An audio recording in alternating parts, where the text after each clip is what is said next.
Hello, everyone. Thank you so much for joining us. We are going to be talking today about sexual wellness, consent, and support at the University of Windsor. I'm Dusty Johnstone, and I am the University Sexual Misconduct Response and Prevention Officer, and I am joined by two of my colleagues today who I will let introduce themselves.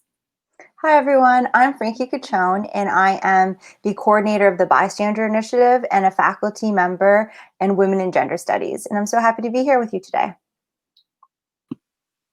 Hi, everyone. I'm Ann Rudzinski. I am the Sexual Wellness and Consent Coordinator at the Sexual Misconduct Office, which means that I run our social media and also our Flip the Script program, which we'll tell you about in a little bit.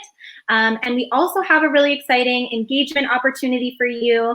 It's a social media challenge and gives you the chance to win a $100 Skip the Dishes gift card. So if you stick around till the end of our presentation, I will tell you about that right before we finish today.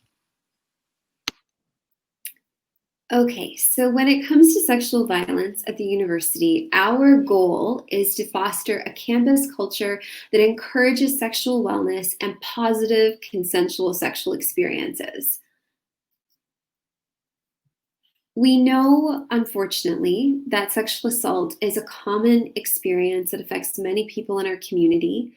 It's just the reality that between the ages of 14 and 24, folks are most at risk for these experiences, at least according to all of the research that's been done in this field. And so what that means is that many folks will come to the university already having had an experience of sexual violence or some form of unwanted sexual experience. And there are others who will have one of those experiences while they are here. So we are trying to do everything that we can to prevent and mitigate the effect of this. When we're talking about unwanted sexual experiences, we think about it really broadly. And that's because we know it's not just the direct physical experiences that are necessarily harmful. We know that verbal sexual harassment can also be harmful.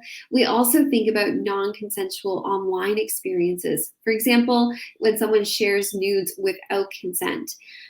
We think about stalking and cyber harassment generally, gender-based violence, relationship violence, anything that falls into the purview of gender, sex, sexuality, and wellness and violence. These are things that we are concerned about and really care about. So we have a three-part strategy when it comes to addressing sexual wellness, sexual violence, and we call it prevent, resist, support. And so my colleagues and I are each going to take turns explaining a part of our strategy to you. Okay, so when we begin with prevention, what we are really talking about here is creating a campus environment where we have a lot of awareness about sexual violence and that people take personal and social responsibility for the prevention of sexual violence. What we want to do is create a community of responsibility where we look out for each other and prevent sexual violence before it happens. A key component of this strategy is the Bystander Initiative. And the Bystander Initiative advances evidence-based workshops that are led by students. They're 3-hour, highly interactive workshops where you learn the facts about sexual violence, learn how to recognize harmful language and behaviors that could lead to sexual violence, and build students' capacity to intervene in these situations, to shut them down so that it prevents the cultural context, the attitudes and behaviors that could lead to sexual violence. We also focus on learning how to care for your friends and, again, learning how to care for your community. Something that's really important to remember about the Bystander Initiative is that our workshops are led by students for students. So our students are University of Windsor students who take university credit courses and learn how to be sexual violence prevention educators. It's an outstanding leadership opportunity, and we're so proud of our students who do this important work across campus. Another key aspect of our prevention work is advancing consent culture all through the academic year. And through the Sexual Wellness and Consent Committee, we invite students to attend our workshops. We offer workshops on consent, sex, and relationships, and much more. We're really trying to advance a sex positive attitude. And by that, we mean having as much, as little, or no sex. It's all about your personal boundaries and what you're comfortable with. We also invite students to attend our booths that are across campus. This picture here is a really fun event, Cats Against Catcalling. You can participate in our self-care events. We offer paint night, self-care kit making, and much more. It's also a great way to meet students from different disciplines across campus.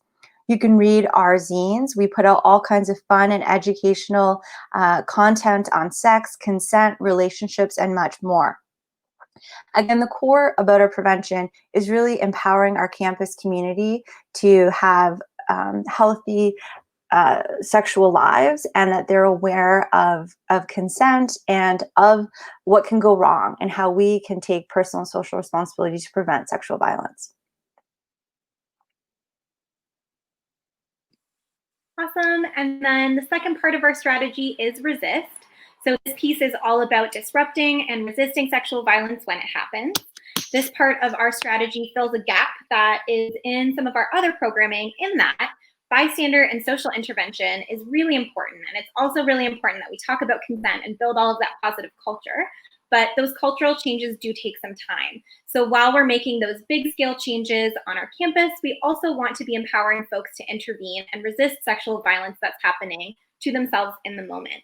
We also know that bystanders are not always present in all situations of sexual violence. So we want folks to have tools for intervening on their own behalf when no one else is around. So the key piece of this part of the strategy is our Flip the Script program. Flip the Script is a rape resistance program that is 12 hours in length. It is 4 different 3-hour sessions, and it's facilitated by our awesome team of facilitators on our campus.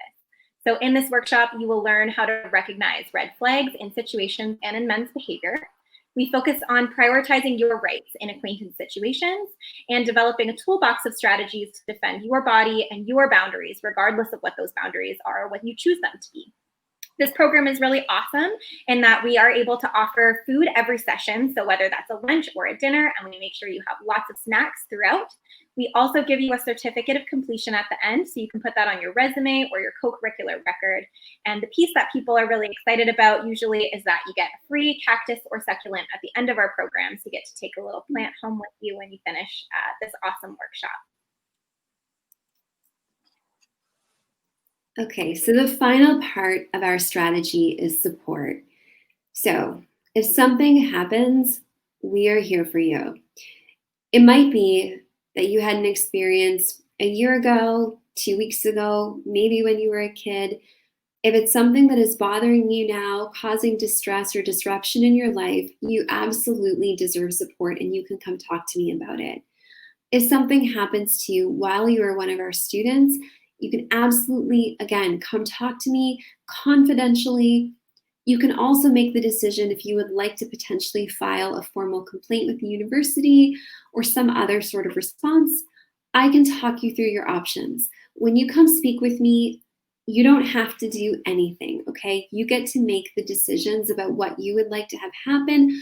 I'm just here to provide support and information, and I can also help you problem solve. So if you're running into particular academic struggles or personal difficulties, we can talk through that and come up with some strategies that will be helpful for you in coping and handling the situation. In addition to the support that's directly offered through our office, we also offer workshops on responding to disclosures. So the reality is that when something happens, usually I am not the first point of contact. We know that most people will first confide in a friend or family member or someone that they trust before they seek professional support. And with that in mind, we know that it can be challenging sometimes for people to know how to best respond. So if you have people in your life that you care about and you would like to know how you can better respond if they were to disclose an experience to you, we are here for that. We provide education that will give you some skills and guidance on how you can be really supportive should someone tell you about an experience of unwanted, sex or sexual violence. So if you would like to potentially participate, just shoot us an email and we can let you know when we'll be doing our next training. Finally, I would like to tell you about our Survivors and Supporters event series, which is run by our Sexual Wellness and Consent Committee. So these are events where we promote self-care and wellness in a safer space. So these are just informal opportunities for you to connect with other people and build your community. Obviously, they're for people who have experienced sexual harm, but they're also for the supporters of these people. So even if you haven't personally experienced harm, if you're someone who loves and cares for people who have, you're still welcome to join us and be part of our community and our circle. Wonderful. So together we are creating a safer and more supportive campus for everyone. We are really, really proud of the University of Windsor for its commitment to addressing sexual violence and acknowledging that this is something that's really important. And we want students to feel supported. So we also wanted to reiterate that you can contact us at any time. You are welcome to contact Dr. Dusty Johnstone at the Sexual Misconduct Office, and you can see there her email, as well as myself, Dr. Frankie Cachone, and Ann Rudinsky, our Sexual Wellness and Consent Coordinator. So again, please know that we're here, we're excited to be doing this work, and really proud to be advancing consent culture across our campus. All right, so do you want a chance to win a $100 Skip the Dishes gift card? My guess would be probably, since we're all in social isolation and are probably ordering some food off of Skip lately. So if you would like to win or have the chance to win, please do these 3 things. So the first step is to follow both of our Instagram accounts. So our Sexual Misconduct Office and Sexual Wellness pages is the We Care at UW. And bystander is bystander_U Windsor. So if you follow both of those pages and then share one of our posts about sexual wellness, consent, or support to your page, you can share it in your story or in your feed. Either one is fine, as long as you tag us. And if you do all 3 of those things, the following of both accounts and sharing the post and tagging us, then you will be entered in for a chance to win. So please take a look at our social media. We update there the most frequently for all of the different workshops, events, educational opportunities that we're offering on campus. So this is the best way to stay in touch with us and see what we're up to all year. Thank you, everyone. Thanks for joining us. We hope to see you at one of our events soon. Thanks so much, everyone. Please take a moment to check out the resources that we have linked here. These are just a couple examples of the many things that we do. So take a look at them. And again, if you would like more information, be in touch. Thanks, folks. Thank you.